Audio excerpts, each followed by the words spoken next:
This past Sunday, we concluded our best week ever of serving and loving our community, the culmination of our series called The World of Difference. And we're learning that in these days, our call is to go. That's the Great Commission, to go and make disciples. And we can't go and choose to only embrace people that look like us and think like us. And we can't embrace the call to go, but then kind of stay where we are and wait for people to come to us. And so the Lord is really stretching us. And as we concluded this series on Sunday, talked a little bit about this idea of the relationship between what we see with our eyes and then what is happening within our heart. And I was just drawn to this verse in John chapter 3. I didn't have time to get to it Sunday, and I probably will get to it at some point. But if you don't know John chapter 3, it's this encounter with Nicodemus, who is a Pharisee. We don't see Pharisees painted in a very positive light throughout the Gospels. And Nicodemus comes to Jesus at night. We're not totally sure the reason for that, but we probably can guess that maybe he's not sure about Jesus. Maybe he doesn't necessarily want to be labeled as one of Jesus's disciples. Maybe he's worried about what his peers would think. And if you know John 3, you know John 3 because of John 3:16, one of the most famous scriptures ever written.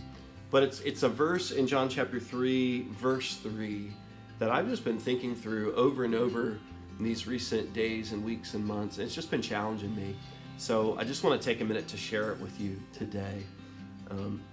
Nicodemus comes to Jesus and he basically says, Rabbi, we know you're a teacher who's come from God, and no one could do the things that you've done. This is an act of faith, a profession of faith on behalf of Nicodemus. But this is what Jesus says in response. John 3, verse 3. Very truly I tell you, no one can see the kingdom of God unless they are born again. No one can see the kingdom of God unless they are born again. I think this is significant because I'm a little bit of a doer. I like checklists. I like, what do we need to do to get it done? How successful was I today based on what I accomplished? And so sometimes it's easy for me to come to the Lord in a time of crisis and a time of uncertainty, and I want to know, what do I need to do? Tell me what I need to do, and I'll do it. I'm praying into the future and uncertainty. Lord, show me what I need to do. And in some ways, I kind of picture myself in Nicodemus' shoes coming to Jesus in the middle of the night and kind of saying, Lord, what do I need to do? And the first thing that Jesus talks about is not doing, but seeing. And that's why he simply says, no one can see. That word see is so important. And for me, in these recent weeks and months and days in which we're living, the Lord has been challenging me to open my eyes. The Lord has been challenging me to allow him to transform what I see. Because the truth is, I've known Jesus for a long time, and I've walked with him faithfully, and I've served him in the church and outside of the church. But in these days, the Lord is showing me things that I just couldn't see before. He's showing me but through the lens of people that are different than me.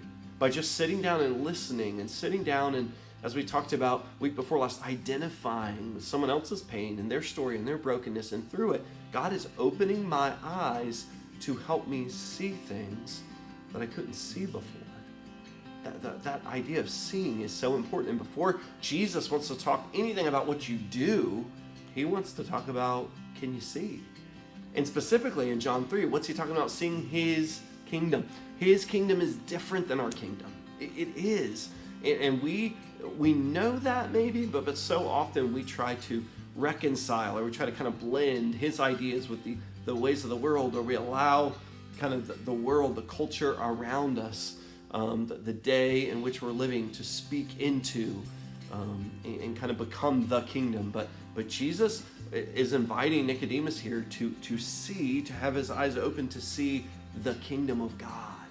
Not the kingdom of Nicodemus, not the kingdom of man, but the kingdom of God. Finally, he says, right, no one can see, right, that idea of see, the kingdom of God unless they are born again. And I'm just challenged with that term, born again. I've heard it before. I grew up in the church. We kind of refer to that as good old Bible talk, born again. But what is it that Jesus is really saying here? He's talking about transformation. He's talking about not just incremental change, like if you just could take one step. He's saying be born again, that your life should be totally different. And it begins with this idea of seeing. And so today I just want to challenge you. I want to challenge you to not underestimate the power of a simple prayer, Lord, help me see. That prayer is powerful because what it does is it admits that there are things right now I can't see. And it's not because I don't love you, Lord, and it's not because I haven't been faithful, and it's not because, but my blinders in my culture, in the way I do things, and I'm sometimes I'm blinded to things around me. And that prayer, Lord, help me see. Specifically, Lord, help me see your kingdom. Help me see your kingdom. And that's a powerful prayer. That's a powerful prayer that I believe leads to transformation. Transformation in our heart.